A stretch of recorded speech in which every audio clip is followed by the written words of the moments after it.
the Johnson's Wax Program with Fibber McGee and Molly.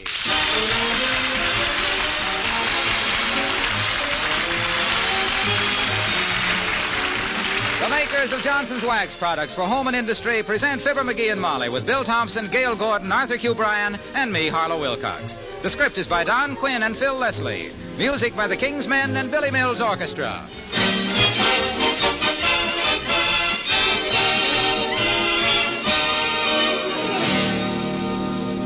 Not long ago, I described a floor that had been polished with Johnson's self-polishing glow coat as having a happy shine. A friend of mine questioned the phrase, saying floors are neither happy nor sad, and therefore the phrase wasn't a good one. Well, I wonder. Think of it in terms of how the lady of the house feels. There was a time when tiresome scrubbing dulled linoleum, and no one was happy about it, least of all the person who did the work. Not so with Johnson's self-polishing glow coat. No, indeed. You just apply and let dry. There's no rubbing or buffing, no hard work at all. You'll be happy just looking at the bright, warm luster Johnson's glow coat will quickly and easily give your linoleum and other floors. That shining, glossy coat will protect them, make them last years longer. And you'll be happy at how easy they are to keep clean and lovely. I really believe the phrase happy shine is one you'll use after you use Johnson's self-polishing glow coat to bring out the beauty of your home. Look on the bright side, shine up the right side, bring out the beauty of the home.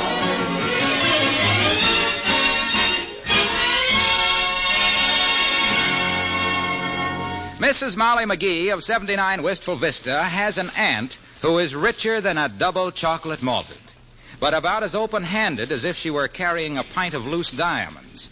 However, this Christmas she really loosened up to the extent of, well, listen to Fibber McGee and Molly.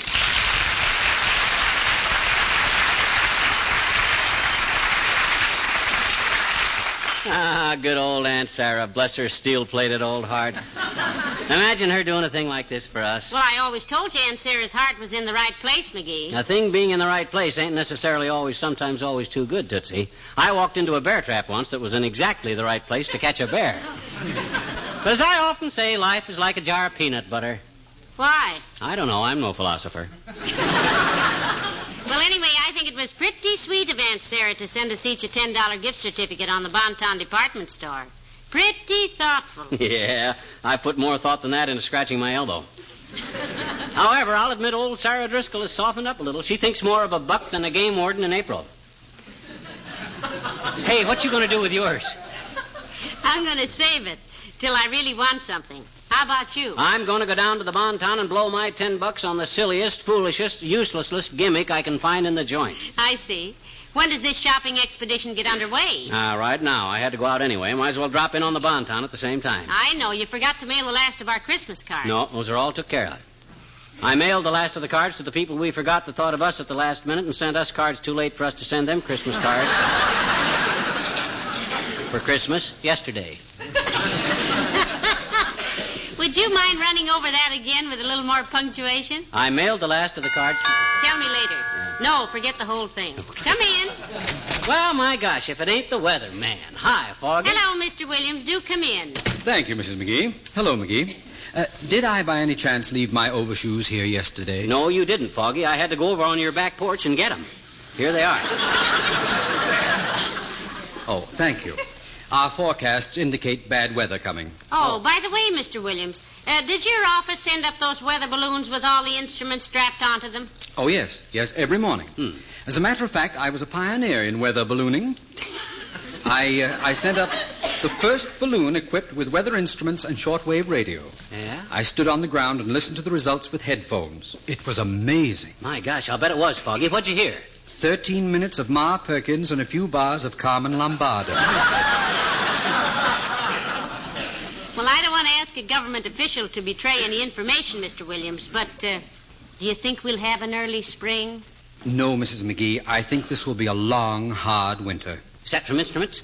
That prediction is a result of my observations of nature, McGee. Oh? I have noticed that when we have a long, hard winter, the rabbit's fur is heavier, the bark on the hickory tree is thicker, and you wait longer for a streetcar.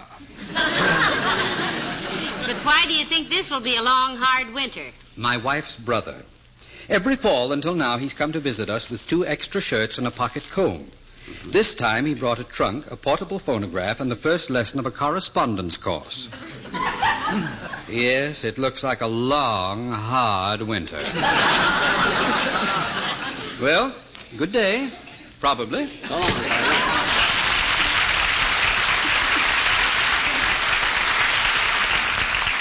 We had to go home and feed his groundhog. Hey, you going down to the Bonton with me? Yes, I guess I will, Yeah? McGee. Although I don't know why you have to spend your gift certificate so quickly. Well, I'm scared Aunt Sarah will reconsider and stop payment on it. And this is the first year she hasn't sent me them corny wool socks that she knits. You know, them green and orange ones that never fit. Oh, I wouldn't say never, McGee. That isn't fair to Aunt Sarah. When did any sock she ever knitted for me ever fitted? I can tell you exactly. Remember the green one she sent in 1939 and the orange one she sent in 1945? What that got to do with the fit? Well, the left-hand one of the green pair and the right-hand one of the orange pair fit you perfectly. In 16 years, she sent me one pair that fit. One green sock and one orange. Gosh, pull up my pants and I look like a traffic signal. Well, sir, this year, by George, I'm going to buy something so doggone frivolous. Come in. Oh, hi, old-timer. Hello there, Mr. Old-Timer. Hello there, kids. Hey, you know something? Tomorrow night's New Year's Eve. Huh? You kids gonna go out and scatter around any? Old-timer, I'll tell you how it is with us on New Year's Eve. We gave up fighting our way through a bunch of yokels with more dollars than cents to pay $40 to sit at the table the size of a milking stool next to the kitchen door of a mink-lined mess hall. Where at midnight you put on paper caps and link arms with a bunch of people you wouldn't associate with in the daytime and sing "Should Old Acquaintance Be Forgotten." In that case, they certainly should. And everybody yells Happy New Year with tears running down into their ginger ale. And by that time, you've got a headache, and your wife has lost her gloves, and the waiter brings you a check he's been carrying around for 6 weeks waiting for some pigeon like you. Then you wait 30 minutes for the checkroom girl to find your coat that's hanging in plain sight, but she's angry because you only tipped her $1 and go outside to find that the parking lot boys have been listening to your car radio and your battery's dead, and so is 1947, and so are you, so... We're staying home. Well...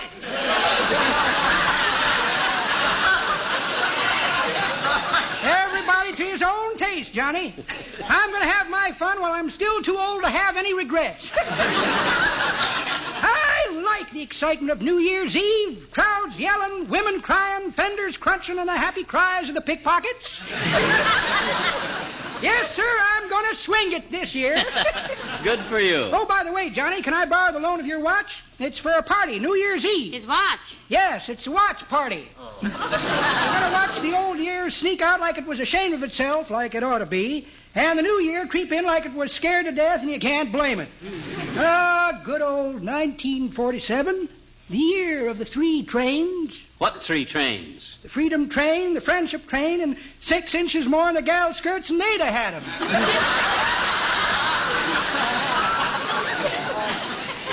You don't care for the new look, Mr. Old-Timer? Oh, what's new about it, daughter? It's old stuff to me. In my time, I've seen calves appear and disappear like a herd of cattle passing a picket fence. Personally, them new long skirts kind of embarrass me. Looks like they're losing them. Whenever I meet a woman with her skirt down to her ankles, I expect her to scream, whoop, and grab her skirt and duck for a doorway.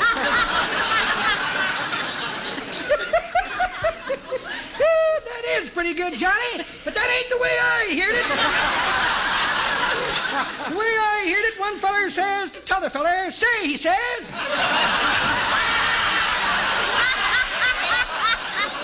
These new skirts are going to make it tough for a young feller to pick a girl, ain't they? How so, says t'other feller. Well, says the first feller, up to now, if a boy wanted to know if his girl was knock-kneed, he just had to look. Now he's got to listen. Happy New Year.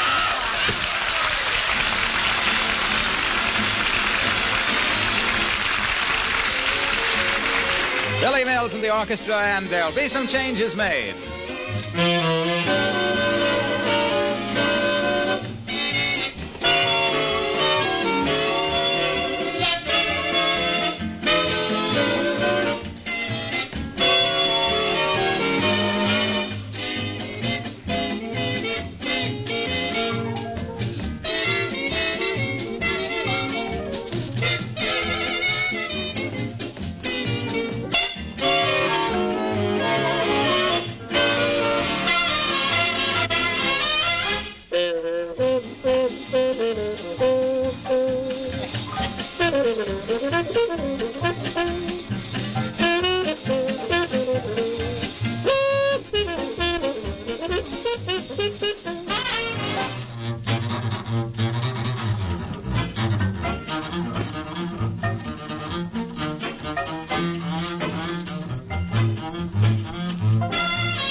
My, this is an awfully big store, McGee. Yeah. You'll certainly find something here for your gift certificate that you've got no earthly use for. Yeah.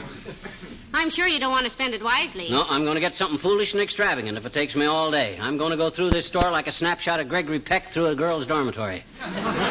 Now, let me see. Howdy, folks. Is there something I can do for you? Oh, thank you very much. Are you a clerk? Yes, ma'am. Here at the store.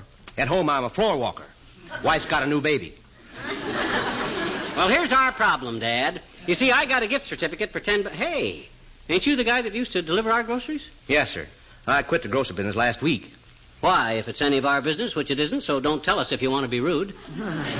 Well, you see, my brother took cold and it turned into pneumonia and they took him to hospital. Oh, that's too bad. Yeah, for 2 weeks there, he just kind of hovered between Life and Saturday Evening Post. And then they brought him home. And you quit the grocery so as you could stay home and look after him, eh? No, that was in Oregon, 1936. 1936? My goodness, what's your brother getting sick in 1936 got to do with your quitting the grocery store last week? Well, ma'am, the way I look at it, when a fellow wants to quit a job, one excuse is as good as another. Or there's something I can show you folks? No, we're just prowling around, Dad. Got a $10 gift certificate to spend when I find something I don't particularly need. Well, we got 8 floors full of stuff we don't need. I'll be glad to sell you any part of it. Just call me if you... Attention, please. Calling Will. Will, where are you? Oh, Will. What on earth was that? Oh, that's our will call department, Miss McGee. But as I was saying, if there's anything I can do, just look me up. I'll be around. Oh, McGee, look. Huh? The new electric stove with a little window in the oven so you can peek in and see what's cooking. Isn't that sweet? What's new about that? We got a glass window on our oven at home. Yeah, but this one has a little steel Venetian blind on the inside. What do you suppose that's for? I don't know. I suppose that's for bashful women that want to cook a rump roast or something.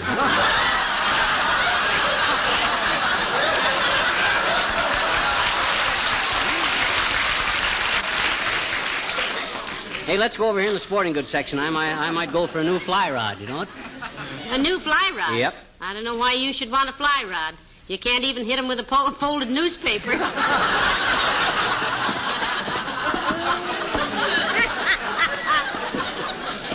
Doesn't seem to be many clerks around here, does there? No. Or customers either. No, not much like the week before Christmas. Boy, the pushing around I took in here then.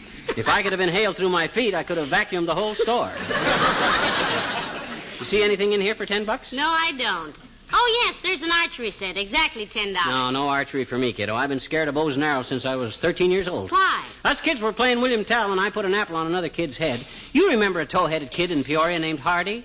Harry Hardy? Oh, of course I do. Sure. You boys used to call him Fool Hardy. Fool Hardy. Yeah, that's the guy. Anyway, I put an apple on his head, walked back 40 paces, turned around, and strung my bow. Fool Hardy stood there like a rock. He had a lot of faith in my marksmanship. Yeah, he had a very accurate nickname, too.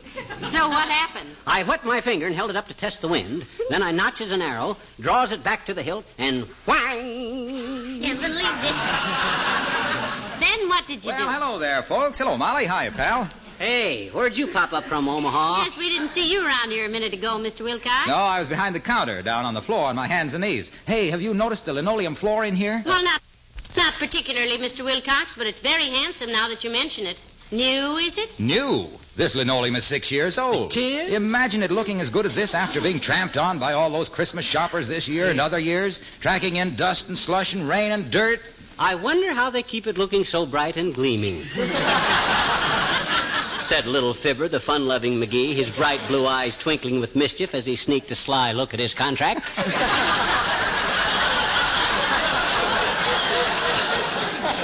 I bet I know. I'll bet every good housekeeper knows, Molly. Johnson's self-polishing glow coat. The linoleum protection that makes dust and dirt so easy to wipe up, that's so easy to apply, and so quick to dry to a mirror-like polish. Why, if Johnson's glow coat can give even a busy store such an air of quiet quality, don't you suppose that when you... Look, Waxy. Yes, pal? Far be it from me to get between a man's bread and a man's butter, but enough is enough. Okay. Say, how'd you kids make out for Christmas? Oh, we had a wonderful Christmas, Mr. Wilcox. Yeah. Hey, what a surprise we got from Molly's Aunt Sarah. You've heard us speak of my Aunt Sarah Driscoll, Mr. Wilcox? Yeah. Is she the one that's so... You said it. That babe is so tight-fisted, her manicurist has to use a fluoroscope. But not this year. She sent us each a $10 gift certificate on the Bonton, Mr. Wilcox, and I'm saving mine. Not mine. I'm shooting the wad as of today before she asks for it back and sends me some more of them corny socks. Oh, is she the one who knits those horrible wool socks, pal? That's Aunt Sarah, Mr. Wilcox, the very one. You've seen them things, Junie. Oh, yeah. In the first place, they don't fit, and in the second place, the colors are awful. They do look a bit like a prairie fire as seen through the bottom of an iodine bottle. So I'm going to blow my $10 certificate before the old moose changes her mind. Got any ideas of what I can get for a sawbuck, Omaha? Well, I'd suggest you go into the annex, pal. That's 3 aisles over and to the left. I saw a sign in there that said, "This department closing out. Buy now. Dirt cheap." Oh, wonderful. What are they selling? Dirt. Well, Happy New Year, folks. See you around. Same to you, boy. Now, let me see, Molly. I'd like to get a just little a minute, McGee. You were telling me about when you were 13 and put an apple on little foolhardy's head and took your bow and arrow. Attention, please. Will the head shipping clerk please report to the loading platform? 3 of our drivers are loaded. Thank you. Well, this ain't getting my $10 gift certificate spent. Let's go over into the hardware department, and I'll see if I can... You see anything you like, Mr. McGee? We got some awful fine tools here. Huh? Now, here's a socket wrench in case any of your sockets get loose. No, thanks. Is this your department, too, Bud? I thought you were up in front of the store. Well, kind of short on help today, seems like. Short on customers, too. Say, I got something over in the sporting goods that might interest you, Mr. McGee. Got a good price on it, too. Okay, what is it? I might take it off your hands. Well, it's one of them collapsable 16-man rubber life rafts, you know. Just a thing for duck hunting with a large... No, huh? Thank you. We have one. Yeah. Yeah, I got one, Bud. Oh. Picked it up at the surplus store. Although it would be handy to have a spare one in case of a blow-up. No, McGee. We'll just look around some more, sir. We'll call you if we find anything we want. Well, I'm always glad to help. Howdy, Dr. Gamble. Something I can do for you? No, thanks, Carl. I'm just cutting through to the office. Oh, hello, Doctor. Well, hiya, Molly. Where's... Oh, there you are, Beetle Puss. Haven't seen you since Christmas. Yes, it's been a wonderful week for us, too, Baggy. Let's have more weeks like it this coming year, shall we? Oh, McGee, don't talk to the doctor like that. Well... Did you have a nice Christmas, Doctor? Wonderful, Molly. And before I forget it, and I'd like to forget it as soon as possible, I want to thank little Droop Snoot here for his lovely Christmas necktie. Thanks for the Christmas necktie, Droop Snoot. That's okay, Bait Bucket. It was a necktie, wasn't it? That's how they diagnosed it at the men's counter here. Well, certainly it's a necktie, you big bag of duffel. What'd you think it was? We had quite an interesting discussion about that, my boy. My housekeeper, who spent some time in the Orient, thought it was the sash off an East Mongolian witch doctor's ceremonial robes. But I thought it looked more like the belly band off a Brazilian llama buster's Sunday saddle. Well, I'm surprised you didn't know what it was right away, Doctor. You sent McGee one just like it last Christmas. Just like it. He sent me the same one last Christmas. And he knows it, too. Oh, no, you didn't send the same necktie back to him, did you? Certainly. He's not going to leave me stuck with a monstrosity like that. Well, you can't say I didn't try, my boy. And you can't say I won't try again next year, too. Say, what brings you down here today, Molly? You're not still Christmas shopping, are you? Well, I guess you might call it that, Doctor. Aunt Sarah sent McGee a gift certificate this year, and he's down here trying to spend it. I'm looking for something I've always wanted and couldn't afford, Doc. Something unnecessary. Just some silly, useless, expensive luxury. Oh, well, you'll find it all right. Molly's had a thing like that for years. She has? I have? What? You. Happy New Year, kids.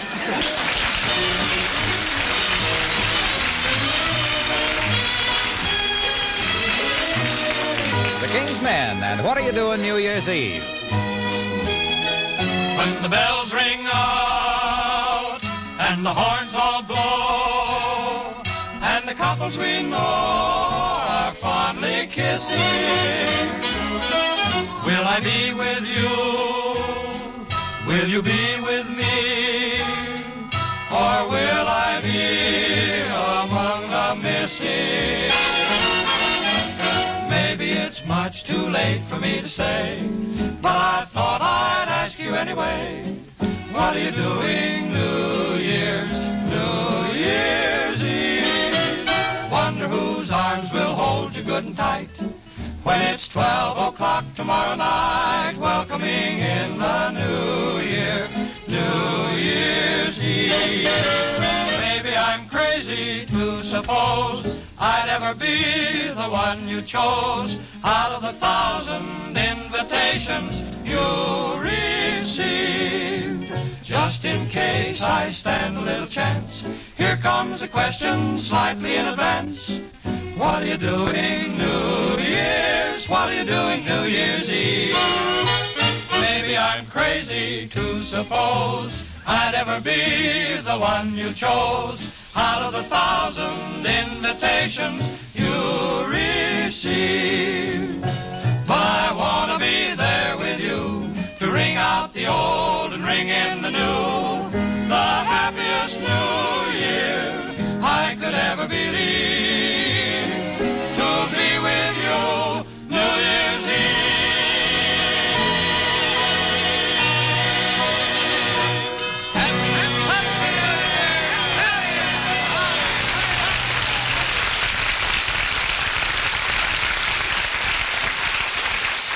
For a great big department store like this, Molly, they haven't got anything that I really want for my gift certificate. Well, don't get it discouraged, dearie. No. We still have 2 more floors left to look on. Yeah. This is only the 6th floor, you know. Yeah.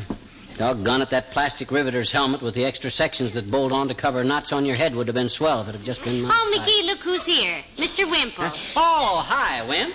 Hello, folks. Are you exchanging something, too? No, just shopping around, Mr. Wimple. You down here to exchange some presents? No, but Sweetie Face is. Sweetie Face, that's my big old wife. Yeah.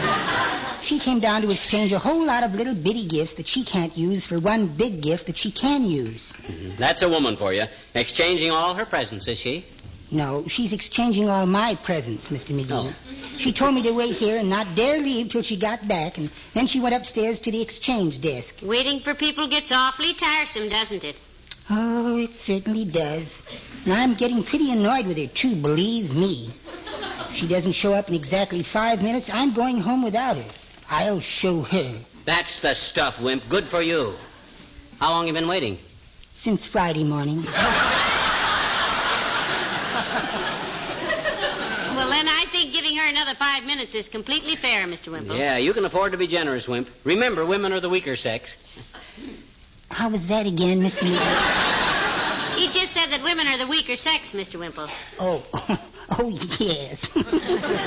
One thing I like about Mr. McGee, he's always joking.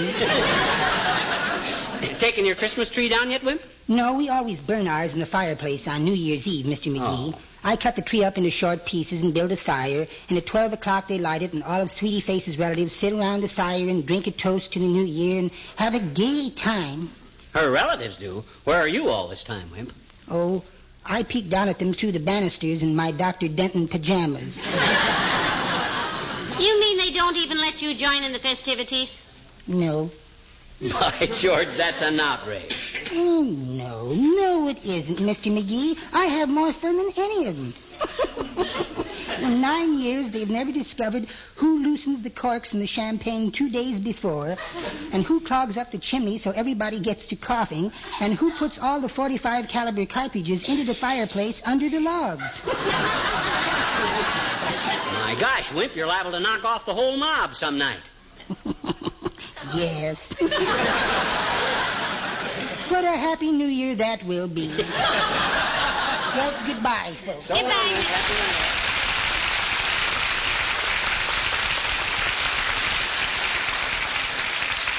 Oh, hey, Molly, look. Oh, boy, are these beautiful. And get a load of the price.